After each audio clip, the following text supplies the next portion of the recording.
बिस्मिल्लाहिर्रहमानिर्रहीम, अस्सलाम वालेकुम। मैं हूं ईसान नकवी। इस वीडियो में मैं आपके सामने मुकम्मल मंजरनामा रखूंगा कि क्या कुछ चल रहा है इस वक्त वफाकी दारुल हुकूमत इस्लामाबाद में, क्या चल रहा है रावलपिंडी अडियाला जेल उसके इर्द गिर्द क्या कुछ चल रहा है, पेशावर में किस किस्म की डेवलपमेंट्स हो रही हैं। एक ऑडियो कॉल लीक हुई है, कोट एंड कोट लीक हुई है बुशरा बीबी की। आपको मालूम है कि पेशावर में जो वज़ीर आला हाउस में इजलास चल रहे हैं उनके ऊपर मैंने 2 वीडियोस कम से कम की हैं और उसकी इनसाइड डिटेल्स बताई हैं।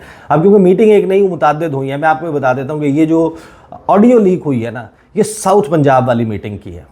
और इसमें ये जो 10 मिनट का क्लिप है, फिर 1.5 मिनट का क्लिप है, फिर कुछ 1 मिनट 45 सेकंड, उसी मेन 10 मिनट्स के ऑडियो क्लिप में से निकाल कर मुख्तलिफ चैनल्स ने इसको रिपोर्ट भी किया। ये साउथ पंजाब की वो है। दूसरा ये कि ये मेरे असेसमेंट में जानबूझकर लीक किया गया है। आपको याद होगा मैंने उस वीडियो में मेंशन किया था कि जो तज़किरा है महमूद ख़ान का और परवेज़ खटक का और कुर्सी का, उस सारे मामले को बुशरा बीबी ने एक्सप्लेन किया था, वो उसमें मेंशन मौजूद है। ये वो साउथ पंजाब वाली मीटिंग है जो इससे पहले मीटिंग हुई थी, जो सबसे पहली मीटिंग हुई थी जिसमें कोई 400-450 बंदा था या गालिबन 450-500 बंदा था, मेरे जहन से एग्जैक्ट नंबर निकल गया। तो वो मीटिंग थी, उसमें और गुफ्तगू थी और इसकी रिकॉर्डिंग मैंने आपको बताया था कि रिकॉर्डिंग की जा रही है। एक ही बंदा है जो इसको रिकॉर्ड कर रहा है और ये वाली मीटिंग में हो सकता है कि एक और बंदे को ये कहा गया हो कि आप भी ऑडियो रिकॉर्ड कर लें, क्योंकि जो दूसरा बंदा है जो गालिबन बुशरा बीबी के अहकामात पर या अली अमीन गंडापुर के अहकामात पर या कंसेंसस के साथ, इत्तफाक राय के साथ, एक ही बंदा है जो इस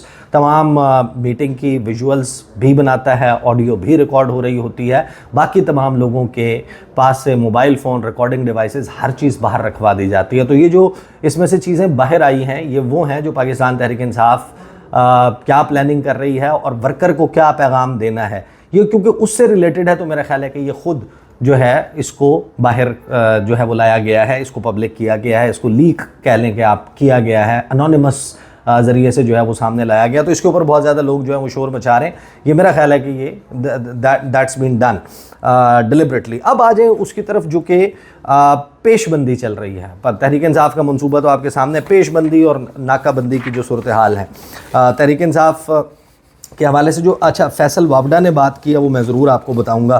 फैसल वावडा ने भी बड़ा दिलचस्प बयान दिया और वज़ीर दिफ़ा ख्वाजा आसिफ साहब जो हैं वो भी और Azma Bukhari I think that's also important, but वो क्योंकि बुशरा बीबी का फोकस करके उन्होंने बात की तो और उनकी बातों में लफाजी ज़्यादा है, सब्सटेंस कम है, तो मैं I will not comment on that.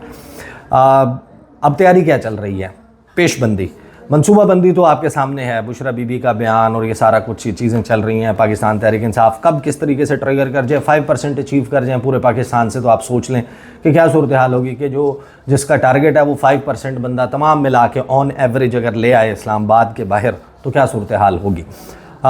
PTI हुकूमत ने तहरीक इंसाफ की जानिब से 24 नवंबर को इस्लामाबाद मार्च की कॉल से निपटने के लिए तैयारियाँ शुरू कर दी।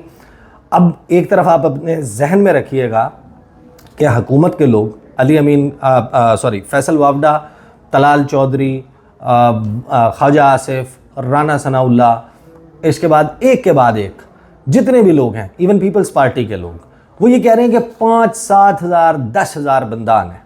अगर असेसमेंट ये है और ये दुरुस्त है और यही उन तज्जिया निगारों की है जो इस वक्त TV चैनल्स पर बैठ के कह रहे हैं कि 5 हज़ार बंदान है, 7 हज़ार बंदान है, 10 हज़ार का मैक्सिमम फिगर इन लोगों की तरफ से दिया गया। अब आप इन लोगों से निपटने के लिए तैयारी जो की जा रही है वो ज़रा चेक करें।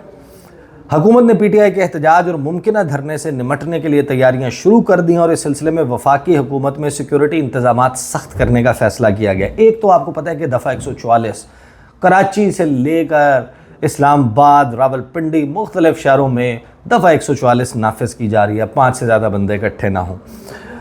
इस्लामाबाद पुलिस ने 22 नवंबर से रेंजर्स और FC के 9000 अहलकार मांग लिए हैं, जबकि पुलिस हुकाम की जानिब से एंटी रॉइड्स किट्स भी तलब की गई हैं। अब सिर्फ रेंजर और FC के अगर 9000 अहलकार आपको चाहिए 10 हज़ार बंदे को रोकने के लिए, तो ये बड़ा हैरानकुन है और हमारी फोर्सेस की सलाहियत के ऊपर, उनकी कैपेसिटी पर, उनकी कैपेबिलिटी के ऊपर बहुत बड़ा सवालिया निशान है कि 10 हज़ार बंदों को रोकने के लिए हमें 9000 FC के और रेंजर्स के अहलकार चाहिए होंगे। और ये सिर्फ इन सपोर्ट हैं टू द पुलिस पुलिस की नफरी जो है वो 25 से 30 हज़ार नफरी जो है उसको बुलाने का और इस्लामाबाद में जो है वो लगाने का फ़ैसला किया गया। 30,000 बंदा पुलिस का हो और तकरीबन आप अंदाज़ा लगाएं 9,000 एफसी और रेंजर्स के अहलकार हों। और आपको पता है कि जितनी भी बहुत ही स्ट्रेटेजिक इंपॉर्टेंस की बिल्डिंग्स हैं वहाँ पर जो आखिरी दायरा है वहाँ पर फ़ौज भी सिक्योरिटी के लिए मौजूद होती है। तो इतनी बड़ी नफरी आपको सिर्फ 10,000 बंदे को रोकने के लिए चाहिए, तो या तो तज्जिया दुरुस्त कर लें या फिर इतनी बड़ी मोबिलाइजेशन की ज़रूरत शायद नहीं है। 2 माह के लिए दफ़ा 144 नाफिज की गई है। 5 या से ज़्यादा अफराद जो है वो इकट्ठे नहीं हो सकेंगे। तमाम अवामी इज्तमात, जलसों, रैलियों और मुजाहरों पर पाबंदी आयद होगी। फिर इस्लामाबाद में एहतजाज की तैयारी मुकम्मल कर ली गई है। पार्टी ज़राए का दावा के सिलसिले में 10,000 कारकुन पहले ही इस्लामाबाद, रावलपिंडी और करीबी इलाकों में पहुँच चुके हैं। बहुत सारे ऐसे एरियाज़ हैं, पॉकेट्स हैं जहाँ पर ऑलरेडी वैसे ही पाकिस्तान तहरीक इंसाफ का गढ़ है। इस्लामाबाद सबको मालूम है, आप किसी हलके में चले जाएं, कितने लोग आपको, यानी कि ये वो हलके हैं जहाँ पर अंजुम अकील ख़ान हों, खुर्रम नवाज़ हों, डॉक्टर तारिक फजल चौधरी हों, ये पब्लिकली किसी मार्केट में नहीं जा सकते।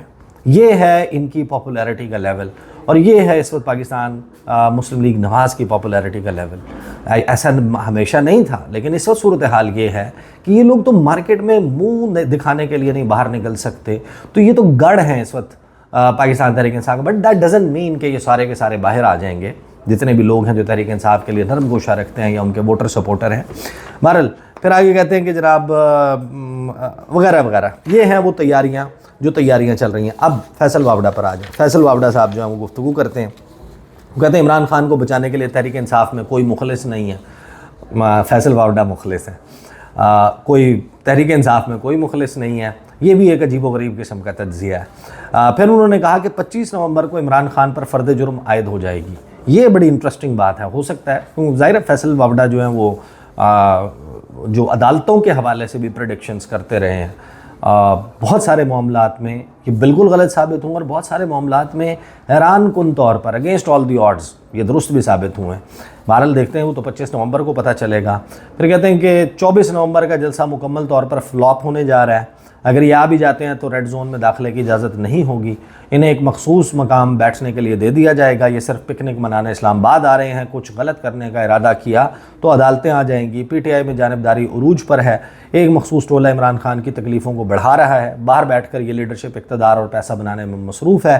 फिर उन्होंने कहा कि 5 से 7 हज़ार लोग मशीनरी लाकर वफाक पर चढ़ाई की बात कर रहे हैं। रोज़ाना कोई ना कोई कॉल आ जाती है। अभी 24 नवंबर की कॉल आई हुई है। मैं पुराना PTI का वर्कर रह चुका हूँ। मैं चाहता हूँ बानी PTI के जेल में होने का कोई फ़ायदा ना उठाए। तो इन्होंने वो लाशों और उस वाली सारी बात की। लेकिन इनका भी वो 5,000 7,000, देखें इसमें जो सबसे इम्पॉर्टेंट चीज़ हो रही है, जो बड़ी दिलचस्प है और हैरान कुन है कि इसको ज़ाहिर है कि तहरीक इंसाफ ने तो ऐलान किया final call, but let me tell you this is not the final call. ये एक पॉलिटिकल एक्टिविटी है और इससे जान छुड़ाने का एक ही तरीका है कि you have to talk to Imran Khan और आपको बात करनी पड़ेगी। वो अपने मकासद अचीव नहीं कर पाते, ज़्यादा बंदे नहीं निकलते, ये एक्टिविटी ख़त्म हो गई, 15 दिन गुजरेंगे, 20 दिन गुजरेंगे, दरमियान में जनाब आपको कुछ छोटे जलसे, कोई खैबर पख्तूनख्वा में जलसा होता हुआ नज़र आएगा, press conferences, talk shows, media talks, वो एक्टिविटी चलती रहेगी। कोई ओवरसीज़ पाकिस्तानी कहीं पर अपना इन्फ्लुएंस इस्तेमाल करके कोई और ख़त लिखवा देंगे, कहीं और बड़ा एहतजाज हो जाएगा। असल चीज़ तो यह है कि हुकूमत परफॉर्म ही नहीं कर रही। अगर हुकूमत की परफॉर्मेंस का लोगों को यकीन हो, अगर इन्होंने आउट परफॉर्म कर दिया होता, मसाइल 2-2.5 साल में कम कर दिए होते या कम अज़ कम उतने ही रखे होते जितने खान साहब के दौर में थे, तो लोगों को शायद मनाना, लोगों को कायल करना, लोगों को घरों में रखना या इस अफरा तफरी को ख़त्म करना आसान होता। इससे निकम्मी हुकूमत आपने आज तक देखी नहीं होगी जो हुकूमत इस वक्त मौजूद है। कोई एक चीज़ जो है ऐसी नहीं है कि जिसके ऊपर ये कहेंगे जनाब ये देखें यहाँ पे हमने बहारें जो हैं वो लगा दी हैं और ये चीज़ें ठीक कर दी हैं। ये सूरत हाल है। तो वो फ़ाइनल कॉल जो है वो फिर final call plus, final call S, final call pro max, final call के बाद दोबारा इसका जो है वो एक डिफरेंट नाम दे दिया जाएगा। ये एक्टिविटी तो चलती रहेगी। तहरीक इंसाफ जो है अभी अगर फॉर एग्ज़ाम्पल 10 लाख बंदा नहीं निकाल सकती, फरवरी में दोबारा कॉल आ जाएगी। अब इस सारे क्यास में आप देखें कि जो ये कहना कि जनाब 5,000 या 7,000 या 10,000 बंदा आएगा, अगर 10,000 बंदे ने आना हो तो उसके लिए इस किस्म की तैयारियां नहीं की जाती। वर्चुअली स्कूल्स बंद, रास्ते बंद, इंटरनेट बंद, VPN बंद, एक्स एप्लीकेशन बंद, लोगों के अंदर एक अजीब व गरीब किस्म की रिजेंटमेंट, इंटरनेशनली पाकिस्तान का तासुर, ये सारी चीज़ें आप अपने जहन में रखें तो हुकूमत इस वक्त लूजिंग एंड पर है। और हर दिन जो है वो पाकिस्तान तहरीक इंसाफ की सियासी जीत इस वजह से है कि ये वक्त जो है इसने तब्दील होना है बिलाखिर, और जिस दिन ये तब्दील होगा और वक्त ने पलटा खाया, मौजूदा सूरत हाल में जो कुछ ये कर चुके हैं इसका बहुत बड़ा खमियाजा जो है वो भुगतना पड़ सकता है। अब तक के लिए इतना, इंशाल्लाह अगली वीडियो में आपसे मुलाकात होगी। इजाज़त दीजिए, अल्लाह हाफ़िज़।